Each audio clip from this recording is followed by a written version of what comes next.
Recording in progress.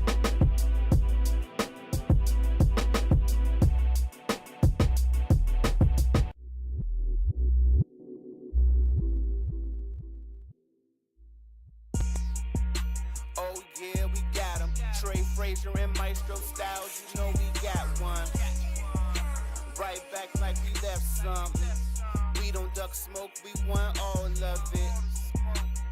So line them up, Trey shot with the blade, you know we sizing it up. I'm quick to catch the fade, you know Styles making the cut. Cause we coming out clean every time that we showing up. It's gonna be called the Barbershop. Hey, yo, what's good? What's good, everybody? Welcome back. Happy holidays to everybody. This is the Barbershop Sports Talk Podcast. Thanks to everybody watching us live right now on our YouTube channel, on our Twitter handle at Barbershop SPOR2, and our Facebook page and our Twitch channel as well. I'm Trey Frazier, and that's my brother Maestro Styles over there. Yo, yes, sir. What's happening, man? Happy holidays to you. Happy holidays, bro. So how'd it go, man? How'd it go this past holiday weekend, man? Glad it's over. Kids good. I got a book that I'm gonna read. They got me a book. I'm patting myself on the back that in the past, let's say 18 months, I have officially become a reader. I read pretty much five to 6 days out the week now. And I'm gonna post the books I read in the past 18 months. Nothing like super complicated. Just I wanted to become a reader, and I am officially a reader. So I'm proud of myself. So my kids got me a book that I'm not interested in reading, but it was a well thought out gift. So I'm gonna read it just because it was a well thought out gift. So shout out to the kids. Got the drink with the uncles. Normal hood, not hood shit, but family shit. You know what I'm saying? Nah, keep it at that hood shit, nigga. Yeah.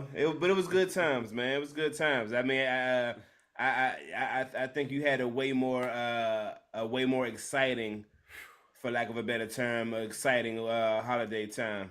Whew, man, it was fun. It was fun. Our first time on the West Coast in California. Couple quick shout outs to my cousin Philando. You met Philando several times. She's been living out there for about, I think, 5 years now. Got married last year. Shout out to the homie Norman for prepping all the food and the house, the hospitality, and all that stuff. And I told you, a lot of us went, from mom to the aunts, uncle, cousins, and all that. And my grandmother traveled with us as well. So it was a fun trip, man. It was a lot of, sightseeing being done. As you know, we went to the 49ers Ravens game on Christmas night. That was a whole lot of fun.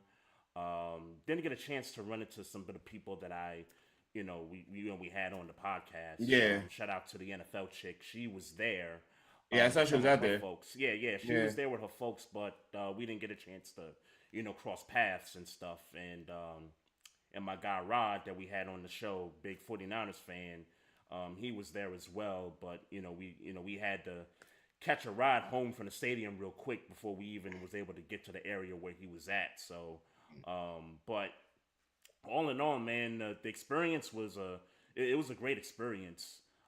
Being at that stadium, and obviously us getting the dub, was far important. Impressively, I may add, after a lot of media didn't give us any shot this week. Did you happen to see Mike Florio's I guess his little I mean, I saw parts of it. I'm not gonna sit here and act like I remember verbatim what was said. I mean, I do remember leaving, watching it, and leaving with like, all right. I mean, he definitely didn't give them a chance of winning, but I didn't feel like he said nothing disrespectful. He said the Ravens are gonna get the dog shit kicked out of us. The 49ers were gonna. Oh, I didn't hear that. That's what he said. That's what he said. That quote. That's okay, what he said. but even if he said that, like, that's not crazy. You know what I'm saying? Like, that's not crazy to say. Even like not because I think that 49ers are so much better than Baltimore. That's not my point. Mm-hmm. My point is that if you have an opinion about a game, like that's not like, like, I don't know. I think it's crazy. I think it's crazy when you got and somebody said it. This was maybe and I guess it's records. It was 11-3 versus 11-3. Yeah, 11-3. It was number 1 seed versus number 1 seed. It was a bad take. Not to cut you off. It was Yeah. a bad take, but I don't think it was a crazy take. Is more what I'm getting at. I mean, I didn't think it necessarily warranted. And you know, look, man, I ain't telling Lamar Jackson, like, for all intents and purposes, he the MVP this year. But you know, I'm not. I mean, if that's what you use as part of chalkboard, or if that's, you know, Right. I mean, obviously he felt a way about it. Right. You know and what the I'm saying? Ravens Like, felt a certain way. Like Sure. Kyle Hamilton came out and felt a certain way about it. Yeah. And was like, okay. And then after the game, Lamar, you know, had some words for, you know, Mike Florio in the press, which Right. I was kind of surprised he kind of went, you know, that route to do it. But, you know, props to him for, respecting to do that. Respect. I mean, yes, I don't have a problem with what Mike Florio said, nor do I have a problem with how Lamar responded. Yeah. You know, it was a bad take. I mean, I don't think anybody looking at both of these teams thought that somebody was going to be dominated. Right. You know, so Right. Yeah, like it was a bad take, and I think and maybe it was just to get the clicks and all that maybe, stuff. like he said, like Lamar Jackson said. Right. Maybe it was just to get all that, but maybe he really felt that way. You know, again, if he really felt that way, all right, it was a bad take. yeah, it's definitely a bad take because it's not based on anything that you see on film, right? Like the 49ers, and I said it. I said it going into the game.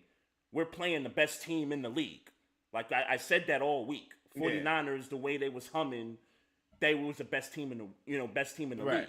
Right. And us coming in after beating Jacksonville, after beating the Rams in sort of comeback fashion, and even quite frankly, the entire season that we've had up to this point, I felt like we can play with these guys, and even if it's a 3-point, 4-point loss, I could deal with that knowing if we get to the Super Bowl and that same team is there, that we could get them the second time.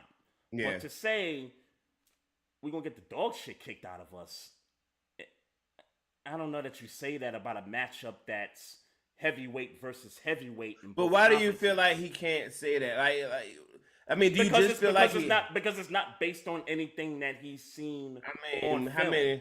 Yeah, but clearly, a lot of people make sports takes that have nothing to do with what they see. But I can still say, hey, if you're saying that, at least tell me, okay, what do you see on film that makes you think we're gonna get blown out? Because none of our games this season warrants that kind of like prediction. You know what I'm saying? None of our games, and even on outside the side. I mean, outside of the fact that he just felt like that's what was going to happen this game. Again, it don't have to like. That's the thing about sports takes. I think we take this shit. I think you're giving them a little more like, and I get it. You said it's a bad take. It's just a bad take. But like for people feeling like he deserved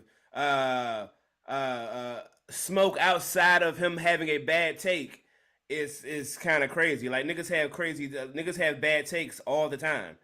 Yeah. You know what I'm saying? There was no personal attacks. There was no like my nigga. It was a terrible take. I get it. He could say what he wants. He could say it was a little blown. Like we've had bad takes. Me and you have had very bad takes that we stand on. You know what I'm saying? It just is what it is. Like, did you feel that way prior to the game? After he said it? Or you didn't even realize he said it. I didn't realize he said it until Lamar Jackson did his presser. Gotcha. Yeah. So I went looking to see what he said. Yeah. You know what I'm saying? For whatever reason, he was super excited about the 49ers. Look, I don't know what it was. You know what I'm saying? Hey. Look.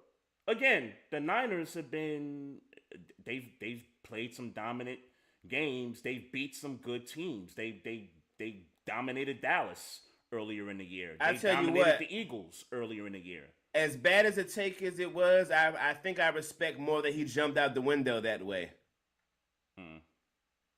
Hey, he on an island by himself, and that's cool. Yeah. But if he was, but then if he would have been right, You know what I'm saying? Of course, if he was right, then of course people are gonna, side with him and give him all the credit. Of course, right. So there's always that thing. I respect people who jump out the window. It's not, and again, it's not like he was disrespectful about it. He ain't disrespect nobody. He that's what he felt, maybe. Or if he did it for clickbait. Or if he did it for clickbait. I think it was just for clicks. Again, maybe. I mean, nobody. I think nobody. Even if you somebody like a Mad Dog Russo or a Skip Bayless or somebody that's maybe says a lot of crazy takes, like, come on, like Mike Florio, like that's the first like real bad take I've ever heard him come out with, and I've heard a lot of bad takes from the other guys that I just mentioned.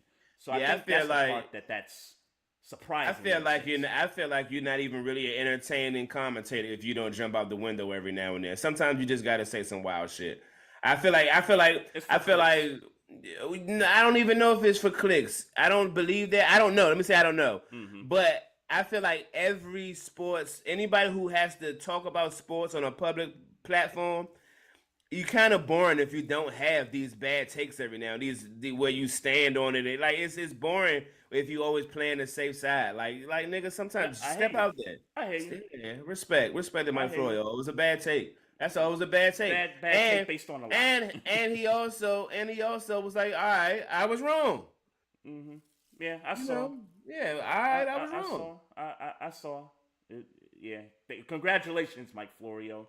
You got a lot of people talking about you, bro. Congrats. Hey, man. If that was the agenda, that's congrats. I tell you what, congrats. I'm always looking for a way to say some flagrant shit that I can stand on. I'm always like as we're talking every single episode. Yeah. I'm looking for some flagrant shit that I can say that I can actually stand on. Yeah. So whether right or wrong, my logic is there. I can stand on it. Mm-hmm. Hey, no, I'm sorry. No, I just said I respect it. That's all. Oh, okay. We got a great show tonight. We got a really great special guest. Carita Parks covers the Washington Wizards, the Baltimore Ravens, the Mystics, and the WNBA locally in the DMV. She's going to come on with us and talk about, this Ravens team, talking about the Wizards and the relocation to Potomac Yard, something that I wanted to hold off for a couple of weeks now since you was out the 1 week. Mm-hmm. And, I definitely wanted to get your side of, everything that's going on with that for certain. And definitely want to get her side of it too, since she covers a team. So, and she does cover the Ravens for Bowie TV Sports. So I just want to throw that out there. So, okay. So we'll have her on in about 10 minutes and, talk that talk. But in the meantime, Sean Payton, hey. I don't even want to go to the Sean Payton thing. Find a way to get Sierra. Find a way to get Sierra back home. That's where I'm at with it, man. Nah, Sean Payton. Sean Payton gotta be called out. He gotta be called out. What is this? What is this? And let's be clear about something. It's very clear that Sean Payton didn't fuck with Russell Wilson from the rip. From the beginning, something about when they met, and they realized, he realized immediately that this wasn't the quarterback, mentally maybe that he wanted. The kissing babies comment early in the season. I was scrolling through Twitter and seeing. Now this nigga Jai talk like yelling at Russell Wilson nowadays. I saw like it's getting a little in the Lions game.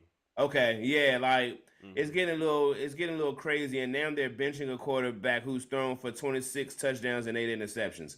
My nigga, they're for I don't even remember who the backup is, but Jarrett Stidham. Same guy that came in for Derek Carr last Derek Carr, right. What are we doing? See, this is why, and look, I feel you, man. Sean Payton, you want to give him the smoke and respect, rightfully so. And maybe because of what you said earlier, that we knew from the jump that Russ wasn't his guy. It's just probably why I'm not giving Sean Payton this much attention to it, because it's like, my dude, like, okay, we get it. You know what I mean? You talk the talk. You talked about, like you said, the whole we're not kissing babies. We're not going to be let's ride, like this whole thing. Like we're going to get this thing together. Sean Payton looked foolish earlier in the year, especially when his defense gave up 70 to the Miami Dolphins. They started out 1-6. I believe the record was 1-5, 1-6, and then we gave the Broncos all the praise during like a 5-game win streak. They got to 7-5 or 7-6, I believe. And by the way, this team is still technically there in the hunt for a wild card now. Yeah. They for me, they're done. Yeah. After they lost to the Patriots Christmas Eve night. Yeah. They're done. Look, man. If I'm Russ, I talk to Sierra and I'm like, look, we gotta find a way to get you back home. Why do you think this is at the Sierra? Why do you think this? No. Listen to me. The Falcons need a quarterback. I'm looking ahead. I'm looking ahead because I think with this benching for whatever reason he says this, and forget the whole money thing. I know that's I guess a thing where it's an injury incentive or something that the Broncos wanted to take out of the contract. Yeah. Look. Yeah. Y'all are not bringing Russell Wilson back next season. Like that benching decision told me, okay, they trying to get him up out of there. Mm-hmm. So I'm looking ahead. I'm looking ahead. I'm looking at teams that need a quarterback, and I look at the Atlanta Falcons, and I look at some of the talent in the skill positions. I look at the fact that they got Bijan Robinson, they got a respectable defense, and if there's a team out there, and I know there's several others. I know I've heard the Steelers as one team. I don't know how you feel about that, but I've heard the Steelers as one of those teams. But for me, it's the Atlanta Falcons. They clearly need a quarterback. They benched their own guy just a week ago. They're starting Heineke, and it's clear to me that they're going to be in the market for a quarterback.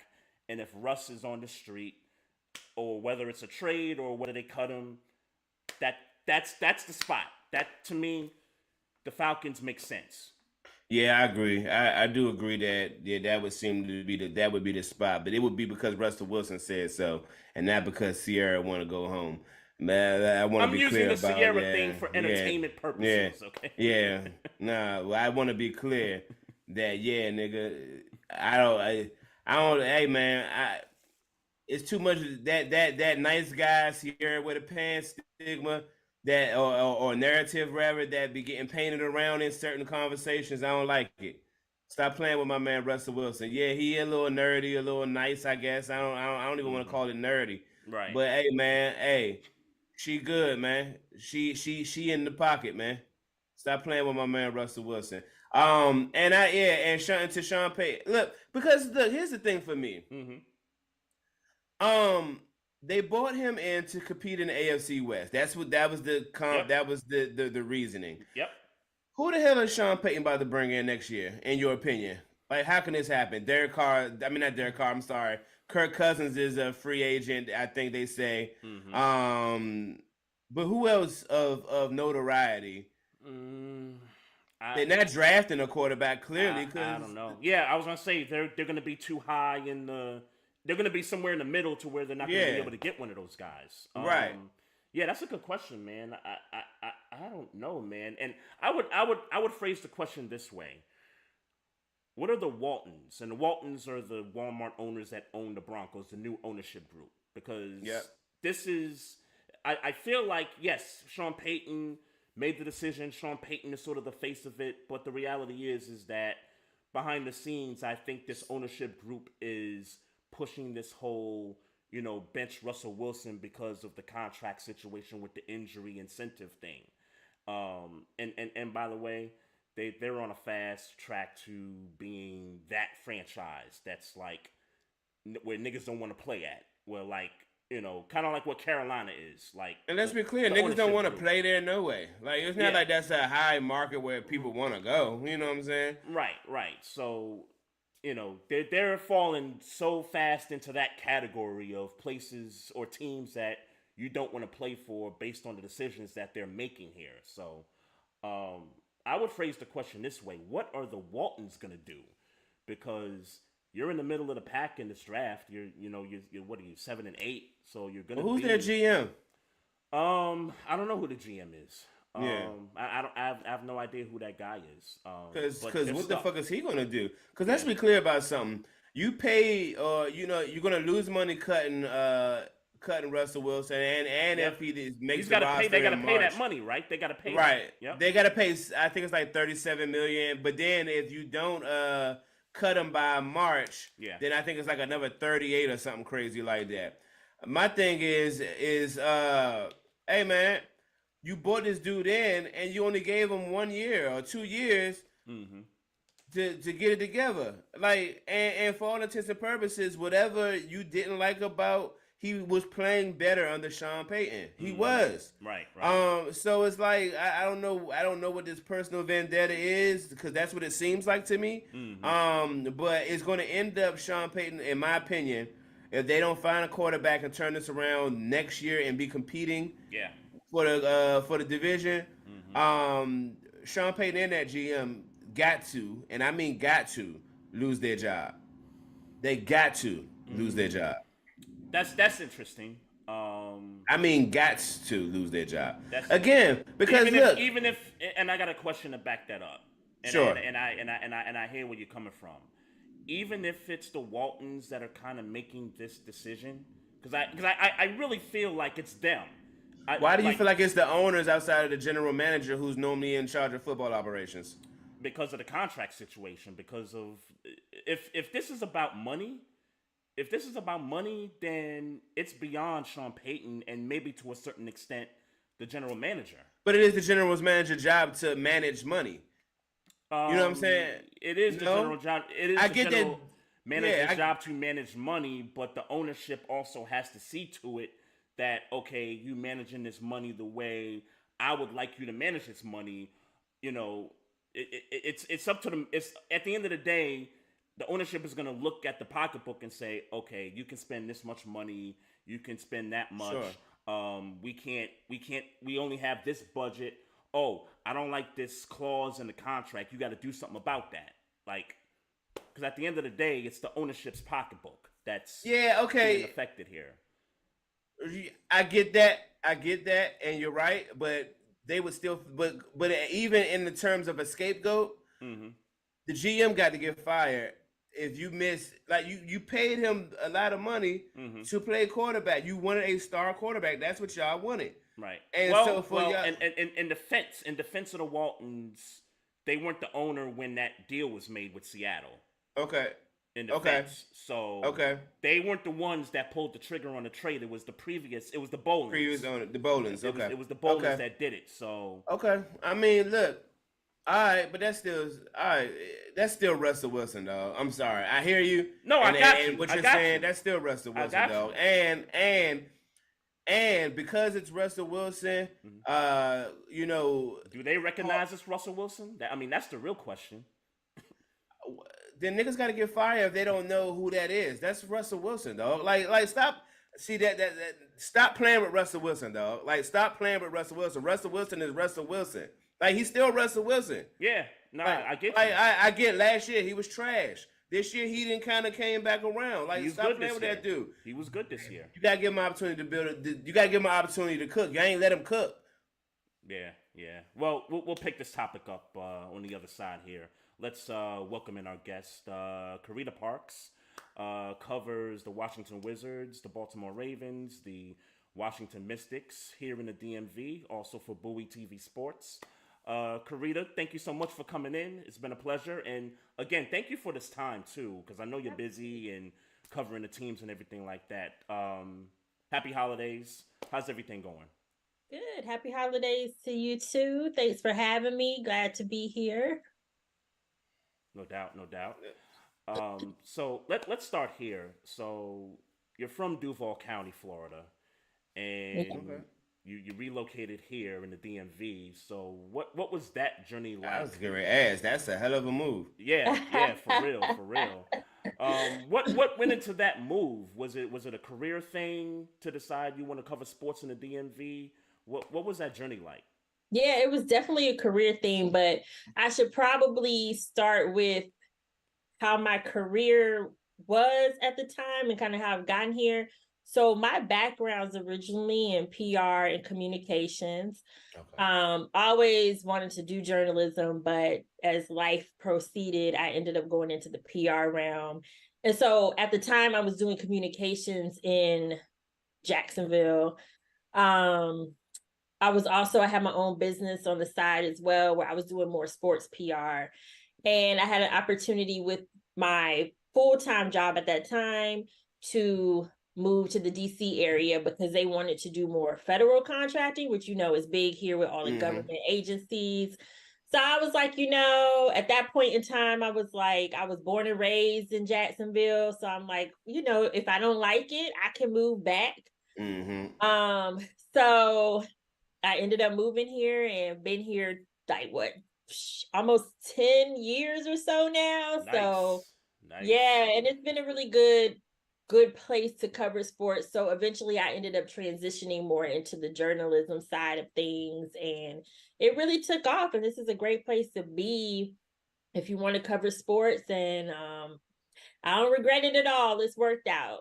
That's Nice. what's up. That's what's up. Nice. So talk to us about Double Take Sports.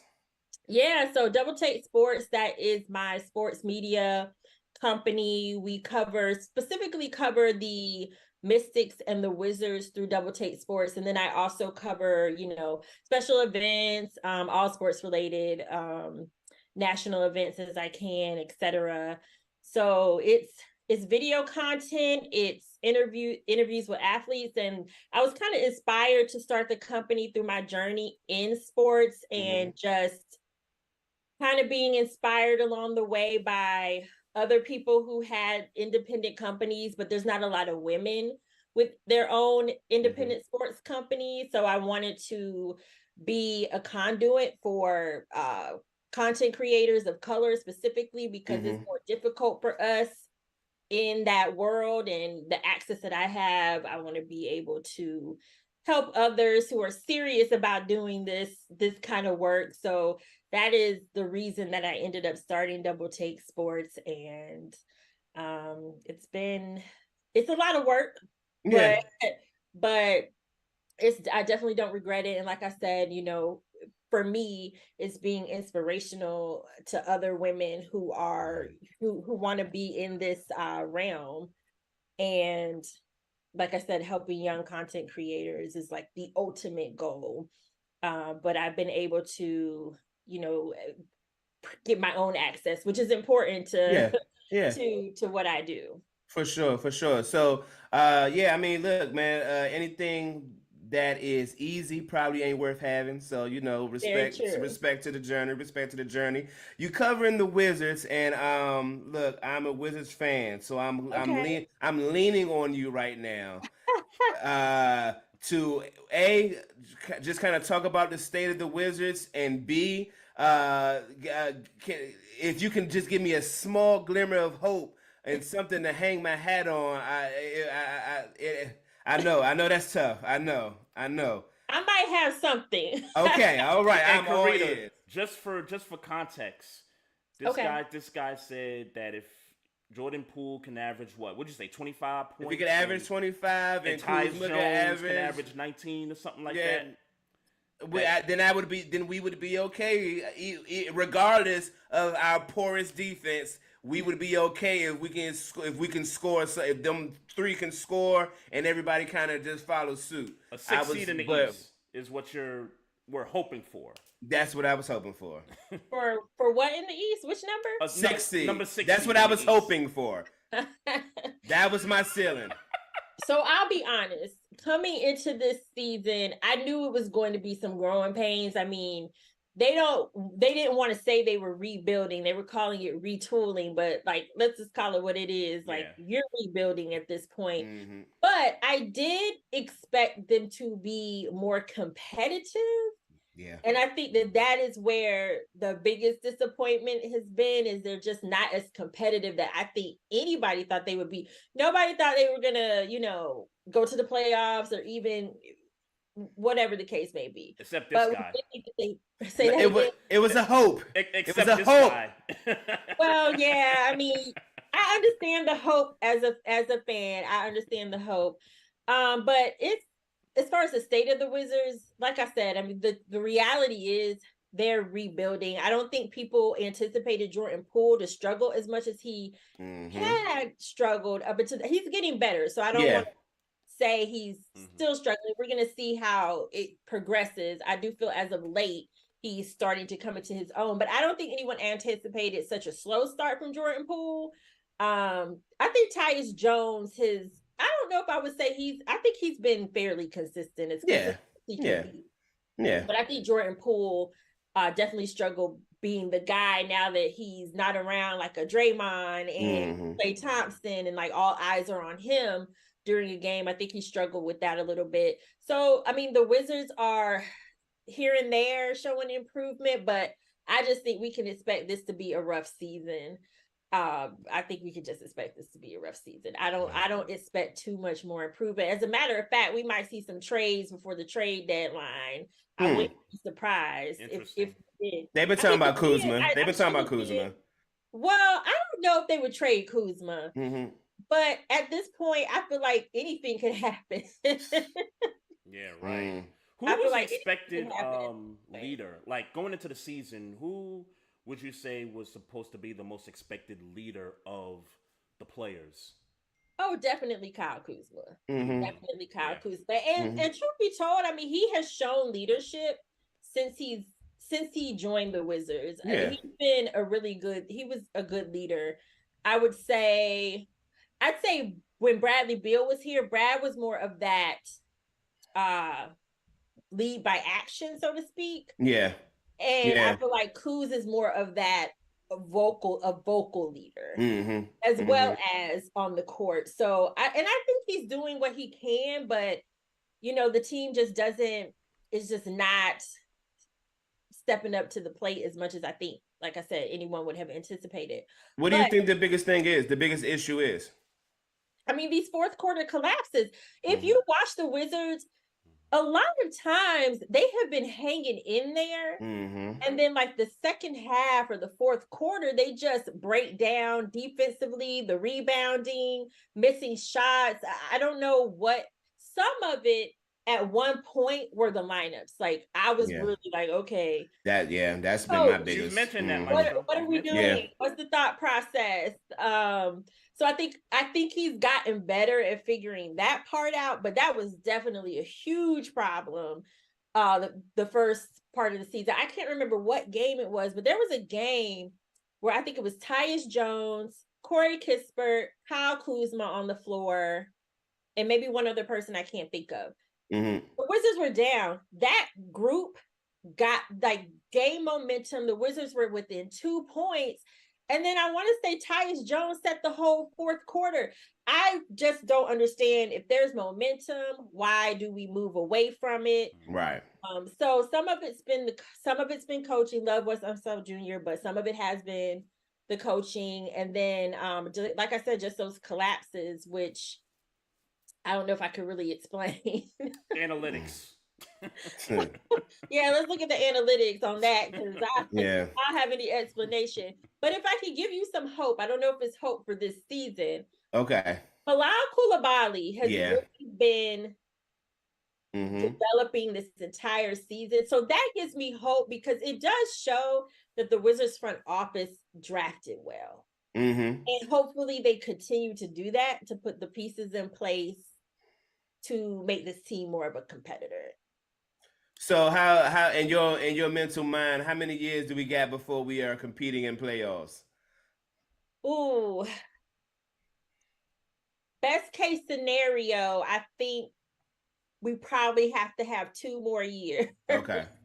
Best case scenario. But I feel the same way as someone who's been covering this team since 2019. I'm like, man, we starting over. Wow. But so you spoke about you'll have. I'm sorry, Maestro. I was Go just going to ahead, go ahead. say at least the Wizards. It appears by the end of the year they're going to have one of the worst records in the league, which means they're going to be in that lottery situation, hopefully for a top 3 pick. So I mean, if there's a rebuild, it kind of starts right there. Yeah, absolutely. It's definitely going to start. I think Bilal was the first piece. They knew that he would take some time to develop. But I think, overall he's doing really well. So and when they first drafted Bilal, just because he wasn't someone that was in the topic of conversation. Yeah, right. I wasn't sure, but he's definitely panned out. Like you can tell that as he gets more used to being in the NBA, that he's really going to be like a good player. Yeah. And he already is. So. I agree. So you talked about trades, like you feel like some trades might be happening. So this is the time where we get to get a little messy and talk about some rumors. In your mind, who do you think may or may be on the trading block, and like what kind of things you think we might compensation you think we might be trying to look for to build this team in the next 2 years? Because now I'm hanging on them words. And I'm gonna tweet you every single time about it. I'm only saying I don't have any proof of that, but okay. I just wouldn't be surprised because I think But if I don't know if I have anyone in mind per se, I feel like I said, I feel like everyone's on the table. I don't know if I feel like Kuz is on the table, but Kuz could be on the table for all I know. One person I think could be a possibility, and not because there's anything wrong with how he's played here, but maybe Tyus Jones, just because they might want to put him in a situation where he is with a team that's competitive. Shoot, who knows? I mean, I wouldn't rule Jordan Poole out. I just wouldn't rule anything out, honestly. And I'm being honest when I say that. Now, I could be completely off base. I don't have any. This is just from what my eyes see, and I'm like, that's the best conversations when we don't really know, but we what like do they speculate. have to lose? Exactly, right. Exactly. I'll throw a name out there, and my guy Mike Patton, who's in our YouTube live chat. What up? Touring the AFC South. He said, "What about Gafford? Like that could be a yeah, guy that's true. Gafford is. That's also an option. That's why I said anybody's on the table, but I do think Daniel Gafford is a possibility as well. Yeah. All right. Well, I even Denny. Yeah. Even off a contract. Yeah. Like I mean, literally, I agree with you that literally outside in my mind, there's no way I'm getting rid of Bilal. There's no way I'm getting rid of Bilal. Like we just gave Kuzma money. We just gave Denny money. I don't see that one really. Yeah. But it's been all over my Wizard timeline. If anybody's been mentioned more than anybody else on that team, I've been seeing Kyle Kuzma, and it's I figured I'd bring it up because I see it, but in my mind it's like we just paid him. He just asked for money and they gave him money. Yeah. And really as of right now, into as well. Yeah, and I mean, but right now you kind of got to say he's the best player as far as performance right now. Like, absolutely. Yeah. And the most consistent, most aggressive.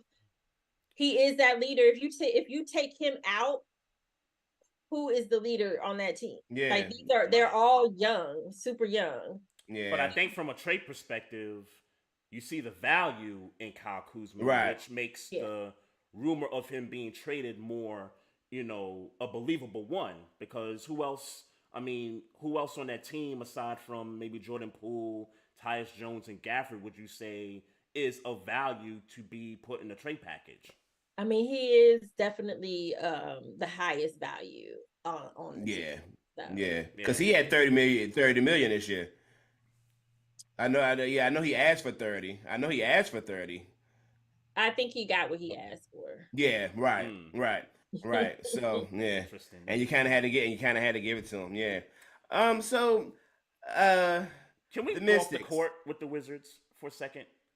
Sure. Because I want to get into this, and like I told you, Maestro, I held off on this topic until you came back, and then we had Carita on to kind of discuss this. So maybe 3 weeks ago, the owner of the Mystic. I mean, well, he is the owner of the Mystics. The Mystics but too, Mystics, Caps, Wizards, Ted Leonsis met with Virginia representation, and it was announced that he would be moving the Caps and the Wizards to Potomac Yards. And for folks that don't know the DC area, Potomac Yards is in Virginia, which is right across the river from DC.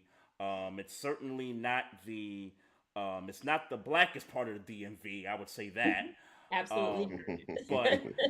But my initial reaction to the announcement is that, you know, I've lived in the area for 20 years, and I would go to Wizards games, especially when they play the Knicks, and I like to take the train to the game, right? So when I get on the Green Line and I get off Gallery Place and I walk up the escalator and I see go-go music being played and I see my people being there on the corner there, like, that's the culture, right? Like, that atmosphere, like, that's going to be gone for me, right? So that's, for me, is what's so disappointing about this move to Virginia. So I wanted to get, you know, both of you guys' reaction from it. Ladies first. Okay. So as we talked about, I'm from Florida, right? So I don't have ties to the DMV area like that. Yeah. From the perspective of the Capital One Arena being in DC. However, as someone who's covered this team for past couple years, it's just very hard for me to see, as you said, the vibe being the same in Virginia. And I think that that's what the people who don't live here don't understand, is that it's more than a game. It's more than where the arena is. It's the entire vibe that is created with Capital One Arena being right there in the middle of downtown DC. Like you said, you come off the train, there's go-go music. But after the game, like, you're around restaurants and places to go. I mean, you in DC, some people go to the game, then they go straight and hit the, like, club. And maybe you can do that from Virginia, but it's not the same. And my other thing was, yes, they say there's going to be metro access to the arena, but I still feel like it is going to inadvertently cut out the main demographic that supports the Washington Wizards. Yes. So I don't really like the move, just from the perspective of understanding the area and the dynamic. And, you know, I used to live near Potomac Yard, so it's a great place, but I just don't feel like it's a great place for the Wizards. Maybe the Caps, I mean, because, you know. Yeah. Well, there are ice plexes in Virginia. So that's what you say. They already practice in Northern Virginia, and I could see that. But the Wizards, I just this is the as someone who's been here his entire life, this is trash. I mean, almost immediately after this was announced, Clyde said, if they move, we're shutting this location down. Ooh. I don't know if anybody that know, when you leave the Wizards game, you go to Clyde's. Yeah, it's a fact. Yeah. You know, I do that. Yeah, right. You know how many women I've met after Wizards games in the years and went to Clyde's? That, like, it's not, one thing about my people I will say, and yes, things will be different. We are going to travel. We're going to get on the train and we're going to go up there. But what people don't realize they're asking for, that train station, Potomac Yards, ain't ready for that amount of traffic. That's one. So there's going to be some renovations that's going to have to happen. They're asking for money from Metro already, like $300 million. Right. So that's going to happen. Then it's different. I'm sorry, like Chinatown or Gallery Place, it's all the same thing. All of that. Yeah. They used to having black people there doing black people things, trying to make their money, trying to get their hustle on. Yeah. See, the white folks could get on that train and go back to, say, Potomac Yards, and then it's quiet. It's not about to be quiet no more.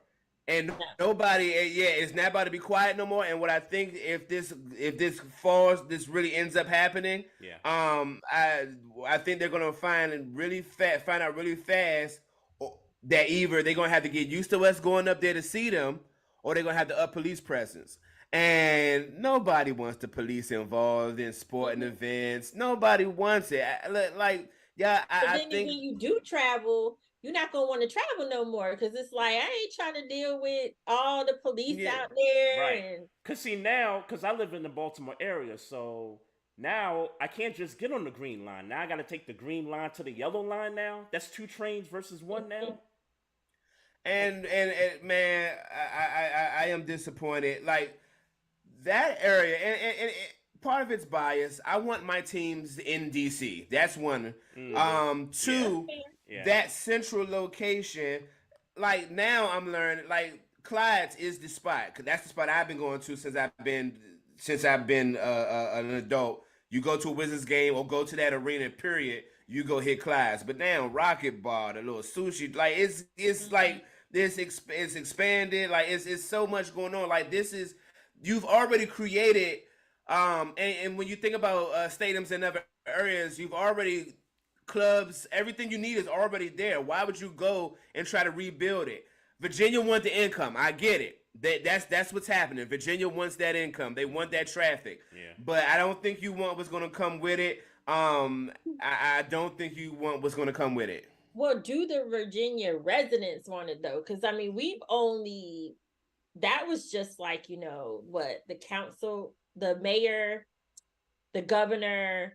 But I thought for some reason there's like still the steps where like residents can chime in or something like that. Yeah. That'll be the issue. Like I think the residents will like not be happy. Yeah, Potomac Yards is pretty quiet. It's pretty quiet. Like It's just quiet, a step. yeah. Yeah. I was just down there like a month ago. So yeah, it's not the same vibe. I mean, sure. I've seen. I've been here for gentrification. I've seen a million things that look one way, and then 5 years later look a different way in this area. So I'm sure they'll make it work. I just think that if it ain't broke, don't fix it. Is my issue. If it ain't broke, don't fix it. And it's politics. It's politics as usual. It's not just happening here, man. It's happening everywhere, man. In all these. But I think it's very clear that, and it's been this way. We've experienced the highest amount of gentrification in the nation, and it's been, so I get it. This is probably just an extension of that. But like I said, I think this. I don't think this is going to bode well for them, at least in the beginning. And again, if it ain't broke, don't like. This is fine. It's everything. That's the middle of the metro. Yeah. Everybody can. All the lines go to that to that station. Yeah, it makes no sense from a geography location. It makes no sense. It makes no sense. Even Bradley Beal recently just had a video. He was doing something with Anscape, and he said he was like, Ted, don't move the Wizards out of DC. Like, because he's been here for so long. Yeah. He was like, please don't do that. Yeah. Ted gonna do what he wants to do, and it's clearly money. Let's be clear, it's money. It's money. It's definitely money. It's definitely money. But it's Carita, money. To your point about Clyde's and everything else that's around there, I've been seeing a lot of stuff where business owners are shutting down their businesses, like on that H Street corridor, which is not exactly near the arena, but like that whole like area where there's a lot of places you can eat at. But like I've been seeing a lot of break-ins, people having their their storefronts vandalized and things like that, and people are picking up and trying to move their stuff out of there. I don't know if that has something to do or partly to do with the move, but I feel like H Street, like you were saying, that where I know the businesses are shutting down, that portion of H Street isn't even near. Not near it, right. So I don't think that got nothing to do with it. People try to say, well, it's crime, but I am a single woman, and I don't. Yes, sometimes you see some things going on. But I've never felt unsafe, and I leave the games later than everybody. Right. I do walk out with people, but when I'm going to my car, I'm not with people anymore. Yeah. I've never felt unsafe. I was gonna say I don't think I've ever felt unsafe in that area. Like No. going to Right. events and stuff. No. Yeah. Yeah, man. I don't like the idea, and I get it. It's a money play, but like you're sacrificing culture, and in gentrification times, and that's a very sensitive subject to Washingtonians. You moving this is going to be a real sting to the culture of my city, and that bothers me. I don't like it. I don't like it. Moving on. I know your time is precious. We won't hold you too much longer. You also cover the Ravens, and as you can see, my man is here. He fully decked Yes, out. decked out. And respect. Talk to us about the Ravens and their Super Bowl aspirations after they had a very convincing win against the 49ers this past A week. game that me and my wife was at, by the way. Oh, So so that that was was fun. That that was was a a good. That great was a good experience. game. I don't like what you did to my Debs, man. Like I don't What you like mean? it. What you mean? Like this Raven, I'm sorry, Carita. We're gonna have a personal moment for 2 seconds. You went there and got her all ravened out, and I It's don't not the like first it, bro. time. I It's like not what the she first said. time. That's fine, but I don't like it right now. Is what I'm telling you. Okay. And I So don't you like not a it. Ravens So fan? That's all. So when your significant I'm a other, Steelers fan. Oh, so Maestro, so when your significant other, whoever that may be, gets decked Mm-hmm. out in Steelers gear, I'm gonna tell you the exact same thing. I don't like I'm gonna tell you, the man. chlorination I'm gonna of tell you. black and yellow. None of the women I have ever dated for an extensive time ever falls for that with me. Oh, I for some reason I tend to date all these women. And now I'm a real sports fan, and I like the Commanders, or I like or Redskins at the time. I never meet a girl, and I want this so bad for me, where the woman just says, "All right, I'll be a Steelers fan with you." I want that so bad. It's really hate. I'm jealous. That's what This it is is. the truth. That's what it It's is. the that's truth. what It's the the truth. it's the truth. It's the truth. It's the That's what it truth. is. It's the truth. But But back talk to to the us about the Ravens. Ravens Super Bowl aspirations. Yeah, so in looking at the Ravens all season, I have seen them basically pass almost every test that has come their way, even up to the San Francisco 49ers. So, I mean, right now they're peaking at the best time. Mm-hmm. The San Francisco game was like one of their most complete games, but actually, when they really dominated and beat a team like 30 points or more, The truth. Mm-hmm. that's been those games where like it's been balanced on all sides of the ball. Right. The defense been playing out of their mind the whole season, but that San Francisco game, they were all over the place, 5 interceptions. So Mm-hmm. this team, in my opinion, definitely can make it to the Super Bowl. They have to keep doing what they're doing. But right now in the AFC, now we do have to see the outcome of the game on Sunday. Yeah. But Yeah. in the AFC, I mean, name a team better than the Ravens right now. I mean, they're on top, but they're convincingly on top. And Yeah. they've played all the teams. Now, any given Sunday, we know when you get into the playoffs, Yep. it's like a season. So that's the only thing about the playoffs. It like teams that sometimes are mediocre during the season, they turn it around in the playoffs. So, but I do think that if the Ravens keep doing what they're doing, Lamar Jackson is extremely focused. I mean, in talking to him after games, like all he ever says is, "I want to win. I'm trying to win." Mm-hmm. Like that's all it's about for him. You can just see the focus that he has. And this is my first season covering Lamar Jackson, so maybe he had this same focus prior to that, but it just seems different to me. Yeah. He has his eye on the prize. He is playing at an MVP level, whether or not he gets that title or not. So the Ravens, in my opinion, have a good chance to make it to the Super Bowl. In your eyes, is he the league MVP at this point? Best record in the NFL. He's leading the team with the best record in the NFL. Yeah. Like, Yeah. you know what I mean? That's And- always kind of like the default. Like if you're doing that, you're pretty. Yeah. And your possibilities are good.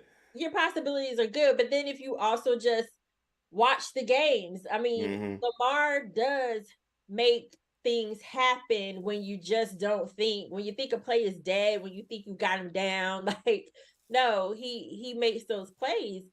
I can't think of anyone else who's playing better than him right now from a quarterback perspective. And Sure. Yep. MVP past couple years has been quarterbacks, so it Mm-hmm. Right. likely will be a quarterback.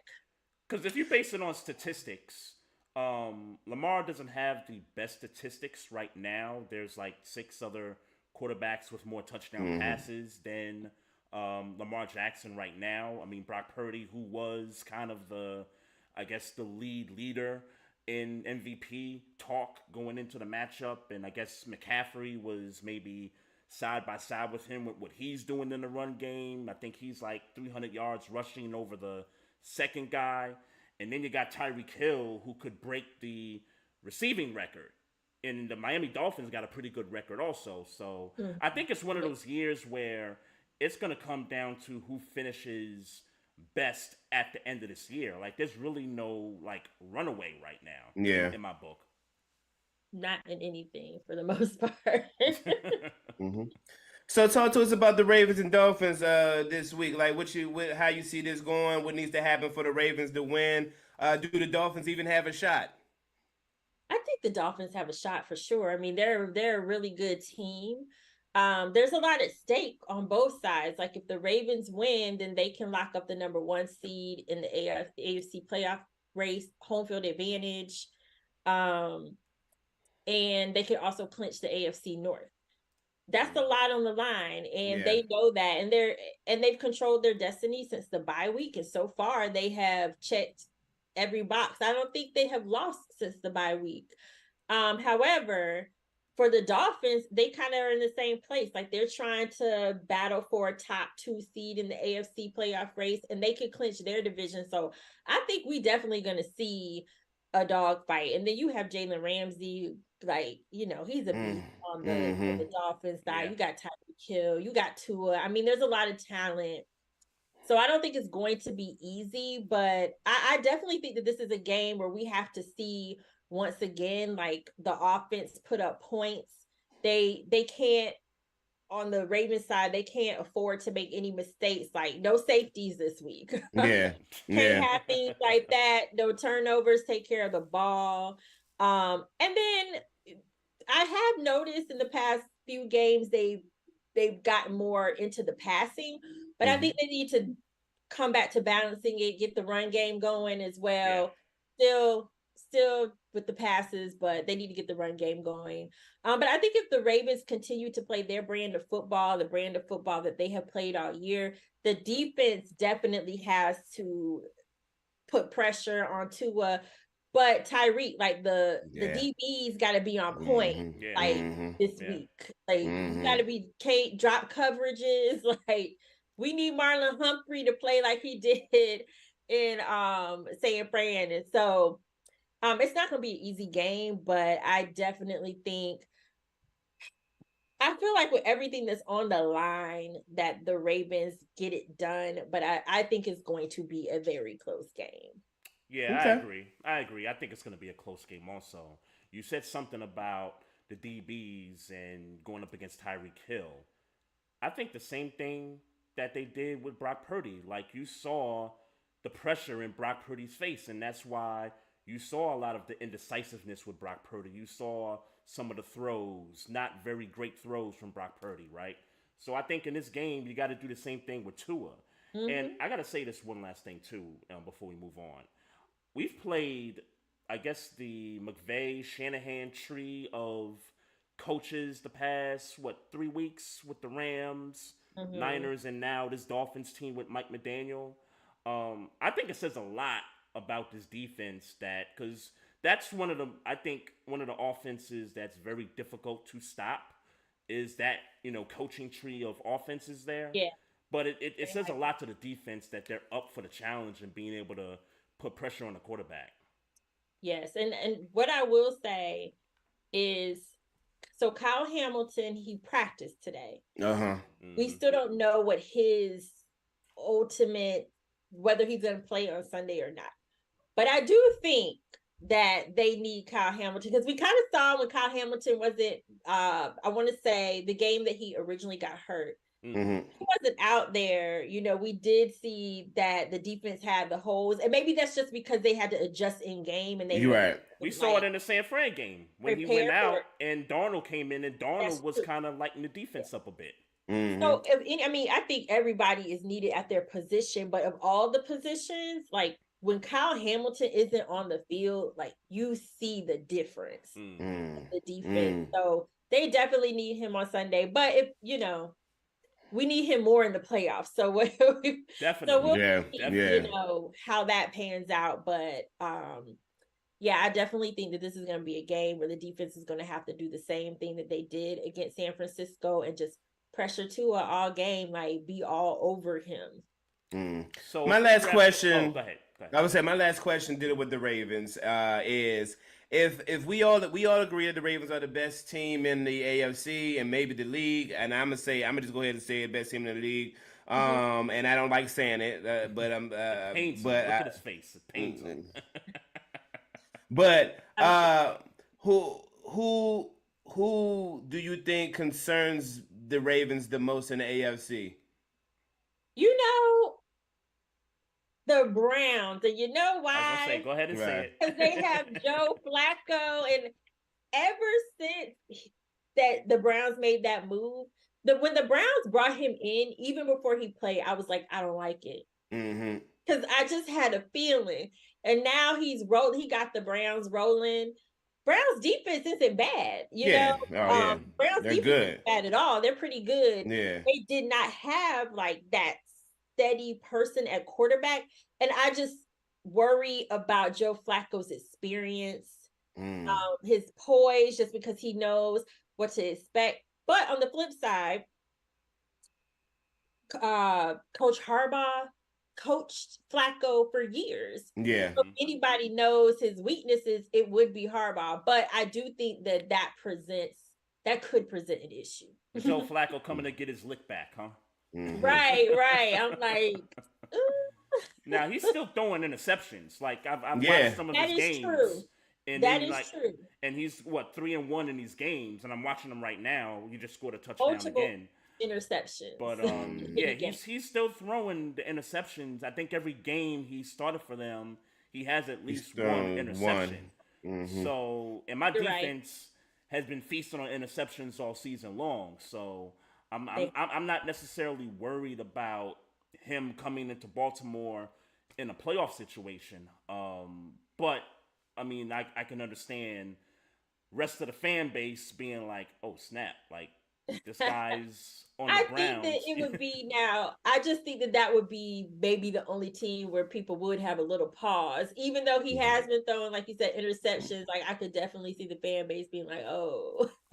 But let's be clear why he's successful. Let's be clear, because if you compare him to the stop he had in Denver and the stop he had with the Jets, Cleveland Browns, top 10 offensive line. Yep. Skill position players, Amari Cooper. He got Njoku looking like a career tight end. Right.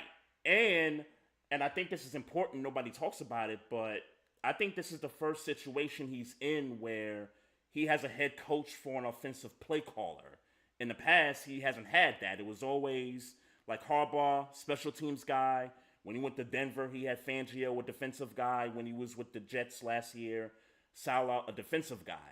He's got a true offensive play caller calling these plays. And when I'm watching the Browns and them execute these like play action passes and all this stuff, it's like, wow, like he's really got a real offensive coordinator for a head coach. And see, that's my thing. It's not that Joe Flacco that the concern is Joe Flacco. It's Joe Flacco leading the Browns, because the Browns always had the pieces. They got good pieces, right? But like I said, they just didn't have that consistency at quarterback. Yep. For sure. Exactly. I'll say this: if Buffalo gets in, everybody should be concerned. That's what I will say. Oh, they're getting in. They're getting in. Yeah. They could be the 2 seed. Yeah, that's what I'm saying. That Buffalo getting back to position should be a concern for everybody in the AFC. And no money for you. Yeah, no money for me. You want to hear why? You want to hear? No, if I tell mine, then I'm gonna tell yours. Go ahead. Okay. Mine was shout out Ashley Baker because she gave me the idea first, and I just agreed with her. She said preseason that Buffalo will not make the playoffs. Okay. So I took a little $20 and put it in the books, and it was looking good mid-season, but it's coming out that I'm gonna lose my $20. But that was my wild take of the preseason.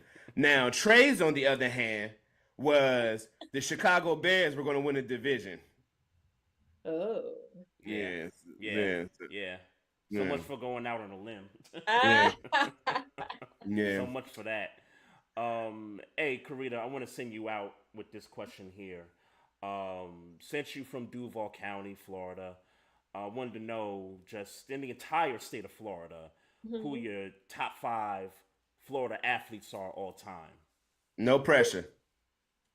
That is a hard question. It's definitely a hard question, but I'm gonna start with Brian Dawkins because he is from Duval County as well. Okay. And he's Hall of Famer. Vince Carter, that was one of my favorite basketball players, and he is from Florida. So Vince Carter. Deion Sanders, also. Yep. Gotta have him on my list. And not just, yes, as a player for sure, but even now when you look at what he's doing, love him or hate him, he's doing good things in the college football world. So definitely Deion Sanders.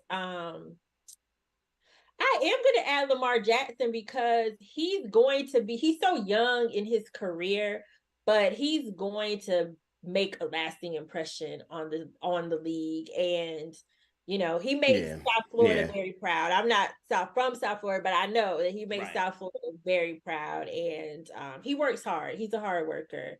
So definitely going to add Lamar Jackson to my list. And who's going to be my last one?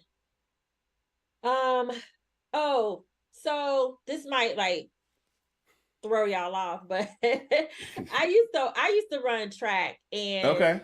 Nice. Bob Hayes is from Jacksonville. And Okay. they're so we got the Bob Hayes Invitational. His name and legacy is still pretty big in Jacksonville. So I'm gonna add him to my list. Respect. That's a good one. I give you that. Now, this is a game that we normally play, and so I just want you to give us your @name. So when we put this video out of your top 5, when I get my crew of people who like to be like, Coach, that's my government name. Who are these people you got on here? They don't know what they're talking about. I say, hey man, it's not my list. You got to holler at her about her list. I think my list is pretty good. I think so too. I think so. If you want to come for me, my tag is @Carita C Parks on Twitter. Hey, and tell them you outside. I'm outside. Hey, I will add a name. I will add a name to those list of players, and I think it's a different sport here, but Alex Rodriguez is from Miami, Florida, and say what you want about PDs and all that stuff. I'm a Yankees fan, by the way, but say what you want about all that stuff, but the dude is a Hall of Famer, clearly. That's a good name. And quite frankly, he should have 700 home runs, but the Yankees, did him a disservice there. But I won't go into that. No need, man. No, that's a good one. We added baseball. See, we covered a lot of ground. Yeah, for sure. I think that's a well-rounded list. You got my stamp. You got my stamp. Look, before we let you go, just plug anything you want to plug, and then we can let you get back into these internet streets. All right. Well, make sure that you follow me on Twitter @Carita C Parks, and that's the name on all the platforms. Also, make sure you follow Double Take Sports. That's @DBL Take Sports on all platforms. Also, dbltakesports.com. You can find my Ravens coverage with Bowie Television. So that's @Bowie TV Sports. If you follow me, all this is on my timeline, but just saying. So Bowie TV Sports. I also write for Sports Illustrated Inside the Wizards. Nice. Okay. So got articles on there too. And I think that about does it. That's what's up. We kept you a little longer than what we were supposed to, but That's okay. At least the conversation was good. If this was boring, we'd have a problem. Facts. Right. Facts. But we appreciate you having your time with us, and best of luck to you moving forward with your career and everything, covering the Ravens and everything. So. We'll holler at you at another time. We And send us a bill for the 17 minutes.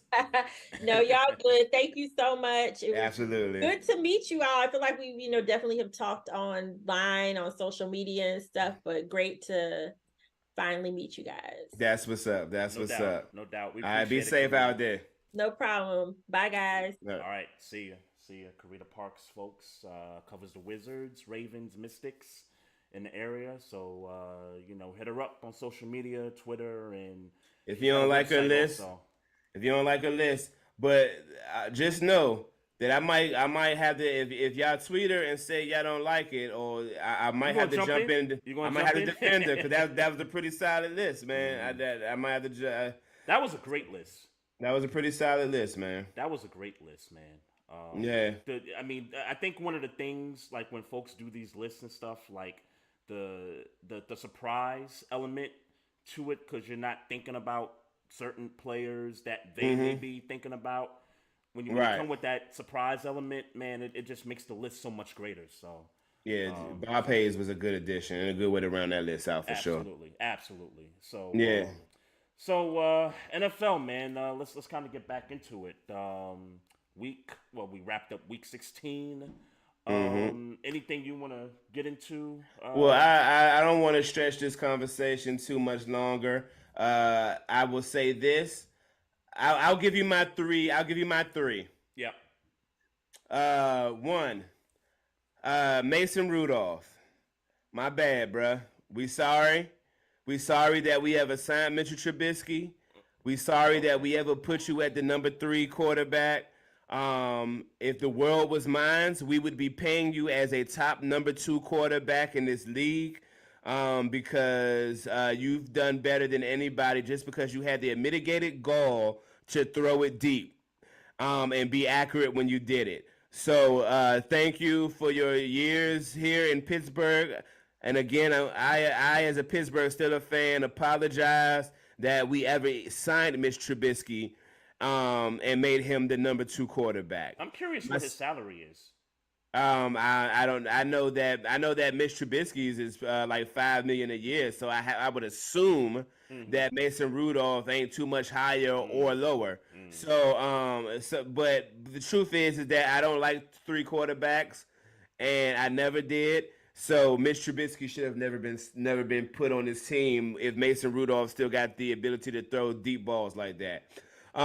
Second point, the Jacksonville Jaguars are frauds, and I don't believe them. And it's not like I believe them as far as the Super Bowl or anything of that nature, but they are frauds, and that's just what it is. And shout out to D, who is killing it in the content game, but she's the first place I saw it. They've been trash ever since they beat us and disrespected our terrible towel. That's a fact. You're trash. Was that the last game they won? No, it's not the last game they won. Okay. But they've been trash since then. Okay. Third point, Kansas City. You can go ahead and wrap up any Super Bowl aspirations y'all had this year. That's a wrap. You're done. Hey, listen. I'll stick with the Kansas City point for a second here. As long as number 15 is on that field, I'm and look, I want my team in the Super Bowl. Sure.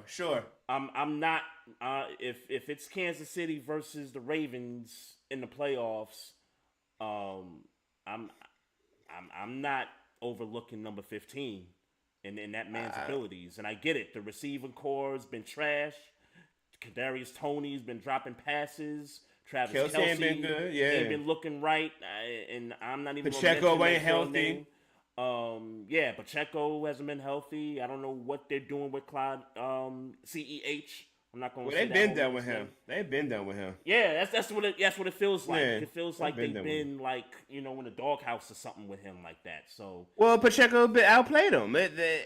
Outside of, I mean, also injuries had something to do with it, but Yeah. I mean, Pacheco flat out has outplayed him since he's gotten into the league. And then McKinnon is like the best number 2 running back, like as far as complimentary. Like he's a good number 2. McKinnon can go to any team and be a solid number 2 running back. Like that's who he is. They don't use him enough. I feel. Yeah, right. But with that being to kind of piggyback the Kansas City point, I don't trust them to beat Buffalo. I don't trust them to beat Baltimore. And I might even go as far as to say I don't trust them to beat Miami. Yeah, that's interesting. I guess one last point I got about Kansas City is if there's one thing that's been consistent about them this entire year has been the defense. And I may have said it maybe weeks ago, but if this is Kansas City's way of saying, damn, we might have to win another way. We may not be able to win games with, number 15 putting up 40, 45 points. We may have to stop teams from scoring. And they've done that. Like they held the Dolphins to 14 points. A couple months ago. They've held some of these offenses in check. I mean, so I won't count Kansas City out if I'm looking at it objectively. I won't count Kansas City out for 2 reasons. Number 1, it's number 15, and number 2, defensively, they've been the most consistent unit on that team all season long up to this point. But I hate you mean the offense, the defense, and special teams. The defense have been most consistent. They've been the most consistent unit. No disagreement here. But I don't believe they're going to be able to stop Lamar Jackson. I don't believe they're going to be able to stop Josh Allen. With the way Buffalo's playing right now, the way I told you that they might have to go on that Cincinnati Bengal run that the Bengals have been doing for the past 2 years. Yeah. For all intents and purposes, this is exactly what they're doing. Like if you're asking me, but in the AFC, Baltimore's number 1 clearly, but number 2 for me is Buffalo. A lot of people have a lot of people's pick there. Like that's a popular opinion about what Buffalo's been doing. And like I mentioned when Carita was on, Buffalo, if things fall into place, could finish as the number 2 seed. So these niggas was just the number 11 in the conference just 2 weeks ago. Yeah. And now they got a chance to be the number 2 seed. It's smashed Dallas and dealt with I don't remember who they played last week. But, well, they didn't deal with the Chargers. The Chargers put up a good fight. I don't mean deal with like they smashed them, right? But they got the win, is what I'm saying. Yeah, they got the win. They got the win eventually. They had to fight for that one. They had to fight for that one when people thought they could roll over them. Yeah, but but look, you don't have to play for a Justin Herbertless. I'm sorry, but you smashed the good team. You smashed Dallas. You know what I'm saying? Yeah, so, no question. No question about it. So, I get the win against the Chargers. I don't care how you get the win against that type of team that ain't really playing for nothing. But the teams that you wake up for, you smash those teams and and get the win on the trash teams. Yeah. You know what I'm saying? So I don't really put a whole bunch of stock in that. But then they're going in to play Miami week 18, I believe it is. Week of the year. Yeah, so look. And that's the game that gets flexed. That's the finale. Yeah, that's the one that's the Sunday night. Yeah, for sure. But Buffalo, but go to the Kansas City point, you can wrap in my mind, they're not going to the Super Bowl, let alone winning it. Yeah, and quite frankly, and let's say Buffalo doesn't beat Miami in the finale, and things kind of stand as they are, number 6 Buffalo goes against number 3 Kansas City. Yeah. And that'll be, it'll be a good matchup, but I think a lot of people would favor Buffalo in that situation. A lot of people would favor them. So, but for sure. I won't. It's Kansas City until they're knocked off the porch, at this So in point. your mind, Kansas City is the best. Is the Kansas City? What do you mean by that? Meaning, in a playoff situation right now, you can't just because the Chiefs have gone through what they've gone through doesn't mean you go into the playoffs and you take this team lightly. Like, Oh no, that's not what I'm saying. I'm saying this team is not good enough to go to the Super Bowl or win it. Sure. And Yeah. the tape the whole year tells us Yeah. that. No question about that. They're not winning the Super Bowl. As long as 15's there, they'll have a chance with him. Sure, Mahomes still sure, have a chance. But sure. you're right. You're absolutely right. When you look at the style of play, Hang how that they've shit done, up. it ain't looking good. Yeah, it's not. And looking good. go get you a damn wide receiver this offseason. Yeah. For certain. I mean, how many guys was out there? DeAndre Hopkins, Devontae Adams, like Yeah, I don't necessarily remember, but yeah, figure it out. had some guys out there. Figure it out this Certain. offseason. DJ Figure it out Moore, this like offseason. hell. DJ Moore, like yeah, figure it out. You know what Figure I it mean? out. Yeah, I'm just saying it. And look, I ain't a Kansas City fan by no stretch of the imagination, but that shit look nasty. Yeah, facts. That shit look nasty. To the Jacksonville point, and I tweeted this the other day, and that division, and everybody's got injuries in that South, and we maybe 3 weeks ago we said, hey, maybe this division is better than what we thought at the beginning of the year, and then the Michael Pittman injury happens. That's their best receiver on the Colts. Then you got the Stroud injury. He's been out of the lineup for 2 weeks because of concussion protocol, and we'll see if he's gonna play this week. I haven't heard anything. I haven't heard anything about that. And then you got Jacksonville, where Trevor Lawrence is playing some bad football. I hate to say it, but he's been playing some bad football, and now they've had some injury issues themselves. Christian Kirk is gone for a while.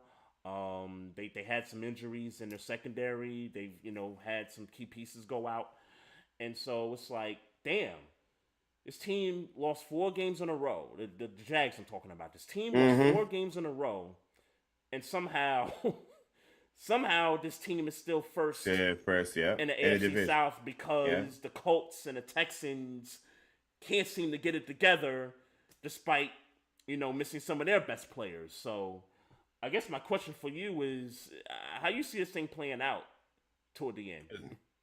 Oh, I mean, Jacksonville will win it, but I mean, Sheesh. so what? Sheesh. So what? Yeah, nah, I hear you. Like, I think whoever wins this division, I think Cleveland's taking them out. Because I think Cleveland's gonna be the 5, and whoever. I mean, look. I think I definitely do feel like if like Trevor Lawrence get his shit together, he got a chance to beat Cleveland. Okay. But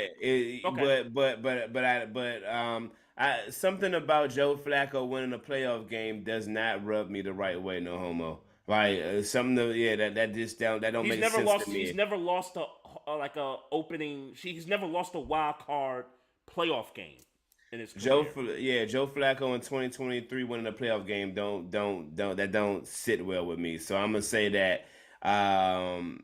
Well, I ain't gonna say that they lose because of that, but I tend to. It won't be because of that. It'll just be because Cleveland is playing the best football right now between them and Jacksonville. Well, let's be clear. Joe Flacco's contribution is the reason why they're winning games in the past 3 or 4 games. Yeah. So yeah. I mean, look, I don't think that DTR or whoever else is on that roster was winning them games. You know what I'm saying? PJ Walker. Which is PJ he's Walker not on the team no more. Right, but I thought they cut him. Yeah. So I think Joe Flacco. No, you got to give Joe Flacco his credit. He's throwing the ball. Yeah. He's not managing games. He's throwing the ball. Yeah. Mark Cooper had a 260 some yards. Yeah, right. Yeah. So shout out George Pickens who had 195 last week too. I gotta make sure. That's highlighted because. Look, we losing. I know he didn't block for what's his name and all that. Yep. I felt like that was a little magnified because we were losing. So I want to make sure that I highlight George And Pickens. two things can be true at the same time too. It's magnified because of the loss, and he didn't block for the cat. And had he placed a block, he might have scored that touchdown. Maybe the way that was set up. Yeah, sure. But yeah, shout out to George Pickens. Yes, and I would have loved for him to make that block. Yes, let's be clear. But you know, this is his first year, second year. So look, man, give him a chance to develop, give him a chance to grow. The same way they didn't do Claypool. Well, no, Claypool was trash, and it's showing. And I'm sorry, I was gonna say the Bears got rid of him, right? And then he's not playing in Miami. Right. Yeah. I mean, it's hard to get. I mean, when you got them two guys together, it's gonna be hard to get on the. No, but when you look at his you know, his ticker tape stats, he's good enough to be a number 4 wide receiver for the Miami Dolphins, maybe a number 3 wide receiver for the Miami Dolphins. The fact that he can't get on the field, says a lot. He can't beat Braxton Berrios. Yeah, like that says a lot. I'm sorry, that just says a lot. Yeah. It's wild. Yeah. So that just is what it is. That just is what it is. We were talking about the AFC South. I mean, look. I don't care who wins it. I don't believe none of them. Yeah, no, I hear you. Like I said, I think whoever wins it, I think going home.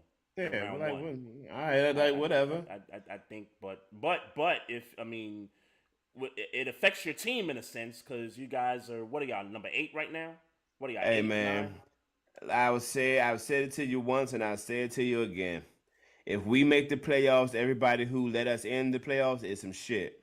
We don't deserve to be in the playoffs. I'm not interested. I'll be happy. You know, kudos that we made it. You gonna watch Wild Of course. I'm gonna watch at these next games.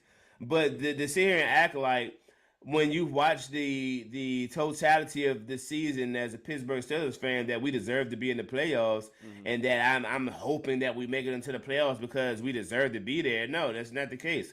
So if we get there, I'm a fan. I'll be happy, but we don't deserve to be there. I'm not interested in that. Like, let's just show that we got some damn balls and some damn integrity and play good football for these next 2 weeks, and I'm cool. And right, and kind of see what happens after that, because I think what's gonna happen is them South teams are gonna keep y'all in it, and week 18 it's gonna be who gets the I guess the 7th seed. I guess that's what it is. It's who gets the 7th seed. I think is what it's gonna come down to, and I think the Colts they got the Raiders, who the Raiders blew out the Chargers a week ago. And then beat Kansas City this week. And beat the Chiefs, right? You know, and by the way, give Antonio Pierce the head coaching job already.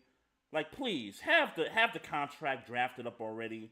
Like, enough of the nonsense. Just make that man head coach next year. Like, it's clear that team plays different under him than they did Josh McDaniel.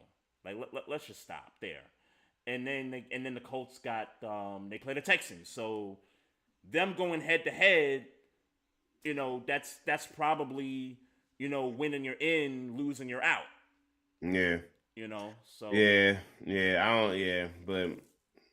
hey man, we 17 picks, man. What about question for you on Pittsburgh though? So I've heard this narrative under the new offensive coordinator. So in that game against Cincinnati, not this past one, but the first one, when Kenny was in the game and y'all had 400 yards of offense, and then Mitch comes in, and obviously he struggled against Arizona, Patriots, and the Colts.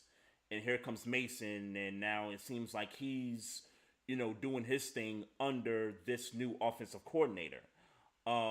Is it just as simple as Mitch just can't do it with this guy, and the other two guys can? Is it that simple? Look. One thing that Mason Rudolph has always had is a good throwing arm, and the ability to be accurate. And that's what he did. He was accurate, and he threw the ball. He didn't do. I mean, nothing special, nothing amazing. He didn't. He actually threw the ball like a competent NFL quarterback. That's all he did last week. Right. Was throw the ball like a competent NFL quarterback, and that'd be my issue. If we just had somebody to be competent, we can play. We can play ball. Yeah. Yeah. But Kenny Pickett ain't there yet. And that just is what it is, man. So, and to add injury, Cincinnati gives up yards.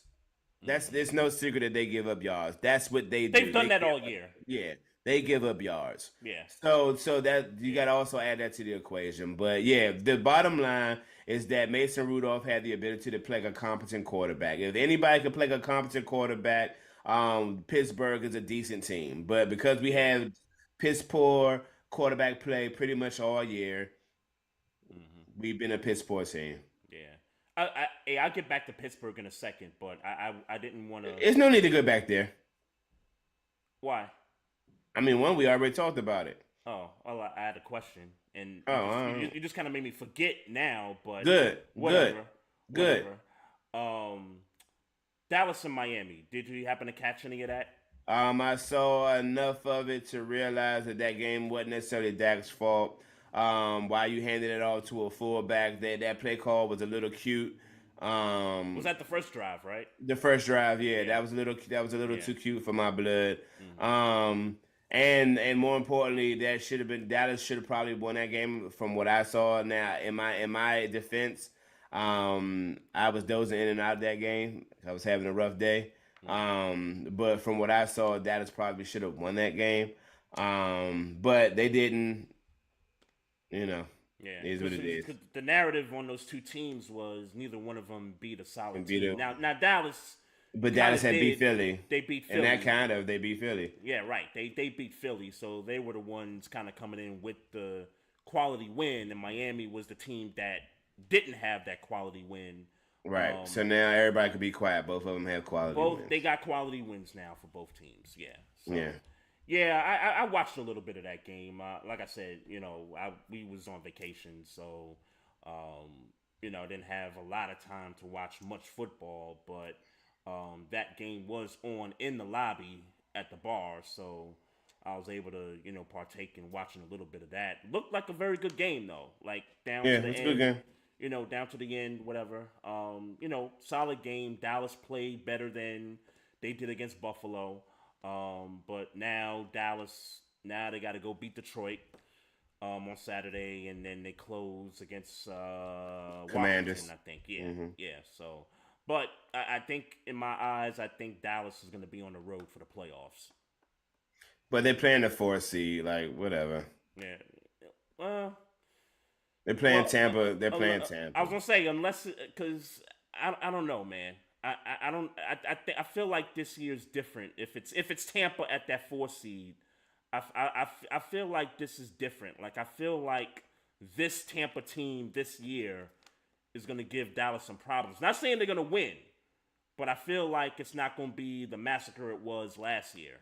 Well, where we all knew that Tampa team had injuries, the quarterback was old, and they wasn't gonna do much. But I think this Tampa team feels different this year than it did last year.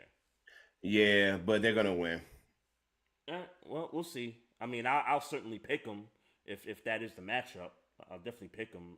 Tampa's been hot over the last several weeks, so yeah. Got to credit them for doing that. So getting back to you're gonna be pissed off, but I remember my question about Pittsburgh, Seattle. Y'all got Seattle next week, right? How you feeling about that? We're gonna go. We haven't won a game in Seattle since the 80s or something like that. I think I read. Oh, I didn't know that. But hey, look, man.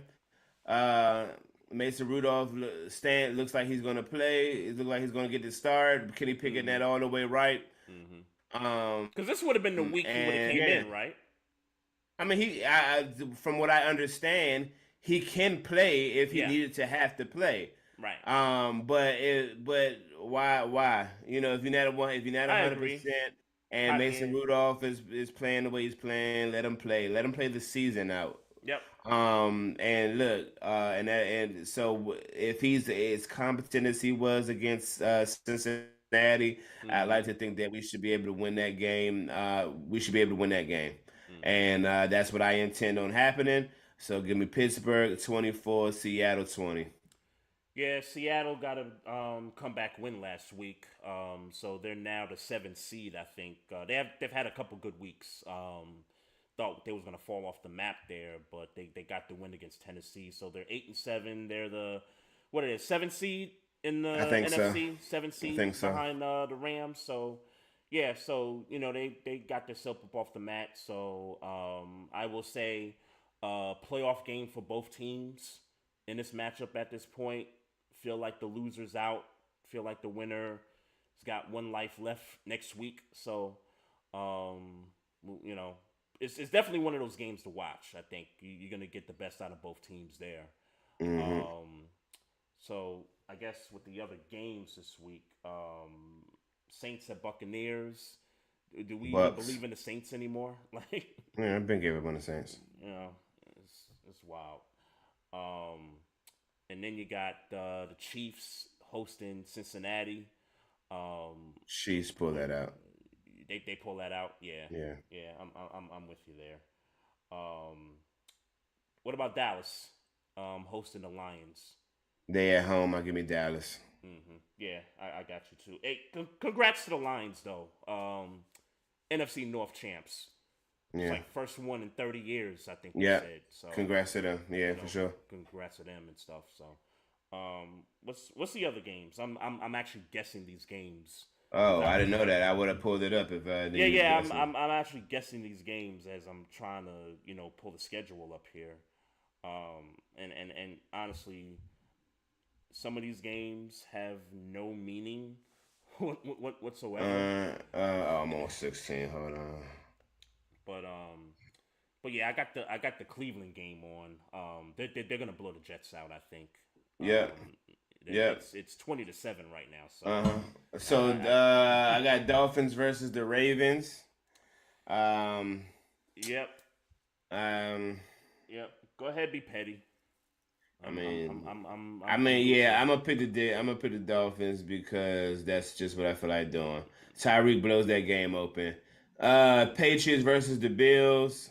I got the Bills. Buffalo. Falcons versus the Bears. Give me the Bears. I feel like this is the type of game the Falcons are gonna win. I feel like. All right. Titans versus the Texans. I think I'm gonna take the Titans in this one without C.J. Stroud. Yeah, we still don't know his status, right? Yeah, we still don't know his status. Raiders versus the Colts. I think I'm gonna take the Raiders because I need the Colts to lose. You want the playoffs, bro? Why of course. You don't want the playoffs, man. I didn't say I didn't want the playoffs. I said we don't deserve to be there. You said you don't care. You said you didn't. I said we don't. I don't care because we don't deserve to be there. That don't mean I don't want to be there. Come on, bro. Jacksonville versus the Panthers in the battle of 95 expansion teams. Give me the Jacksonville Jaguars. Yeah, I'll take Jacksonville. Why not? Rams versus the Giants. Give me the Rams. Cardinals versus the Eagles. Give me the Eagles. Philly. Saints. We did Saints and Buccaneers. Yeah, 49ers and the 49ers and Commanders. Give me the 49ers. Big. Chargers and Broncos. Give me the Broncos. Even with Jarrett Stidham starting. Go ahead, my fault. I'm gonna take the Chargers. Okay. Who's their quarterback? Who's what? Who's the Chargers quarterback? I feel like I asked this before. Easton Stick. Pause. Easton Stick. No homo. Easton Stick. Something. Yeah. Pause. No. You know what? You said Denver. You said you like Denver in that one. Yeah. So here's what I think is gonna happen. In light of Russ getting benched, I think the team's gonna send a message to the coach, the same way the Chargers sent a message to Staley a few weeks ago, and not show up. I think the Chargers win. Okay. Bengals versus the Chiefs. I think we picked the Chiefs in that one. Yeah, I like the Chiefs. And like the Chiefs then this week. Sunday night, the Packers versus the Vikings in a kind of meaningless game at this stage. Yeah, I mean, I know both teams are still in it, but Yeah, are I'll they take the really in Packers. it? Yeah, I'll take the Packers in a meaningless game for me. So I heard Jaron Hall, I guess the second year Starter. kid is gonna get the start with the Vikings, Yeah. this week. So, you know what? You went Packers. I'll go Vikings at home. I'll Okay. go Vikings at home. What the hell? But the biggest game on the schedule is Dolphins Ravens. That's the biggest game on the schedule. I think the second biggest game is Detroit and Dallas, because that could be for a top, that could be for a 2 seed, 3 seed. Dallas is playing for the NFC East, so yeah, I'll be tuned into that one. That's a Saturday game. Okay. That Dallas game, I think. Dallas game. Okay. Yep. A quick shout out to Mike Patton, touring the AFC South in the Yes, YouTube sir. live chat. Quick shout out to him. Also, shout out to Carita Parks for coming through. Shout out to the fans. Shout out to everybody listening and tuning in. And more importantly, because this is the last show for 2023, man, special shout out to all of our guests for this past, 2023 year. Y'all have been great. Just want to let y'all know, y'all definitely held it down for us on this platform. We look forward to having some of y'all come back next year. Looking forward to some of that talk and, good stuff right there. So shout out to the guests that we've had on, for 2023, man. They've been amazing this year. For sure. Quick note, make sure y'all tune in. We got this YouTube channel. Make sure y'all click subscribe on the channel. Also the Facebook page. Click the like button. Follow us on Twitter at Barbershop SPOR2. Also follow us on Instagram at Barbershop Sports Talk Podcast. We do have the Twitch channel as well. We also got the email address if you want to send us questions or comments or whatever. It's barbershopsportstalk1@gmail.com. Write us a review on any of these streaming platforms if you're listening audio to the podcast. Google, Autofy, Spotify, Apple, any of those, iHeartRadio. Leave a reply, leave a review. Let us know what you think about the show. It goes a long way, man. Bruh, any plans for New Year's Eve, bruh? I don't know. Last thing on my mind right now. Damn, nigga. Yeah. Yeah, Last thing on my mind. You were sleepy. You were definitely sleepy, bro. Look, man. Happy New Year to everybody. Y'all entering 2024 safely, and whatever goals y'all got, man, y'all make sure y'all stick to it for 2024. Love, peace, and happiness to everybody, and as always, folks, for the last time in 2023, mind your damn business. Drink some water. Oh yeah, we got 'em. Trey, Frazier, and Maestro styles, we got Recording one. stopped. Right back like we left something. We don't duck smoke, we want all of it. So line them up, Trey sharp with the blade, we sizing it up. I'm quick to catch the fade, styles making the cut. Cause we coming out clean every time that we showing up.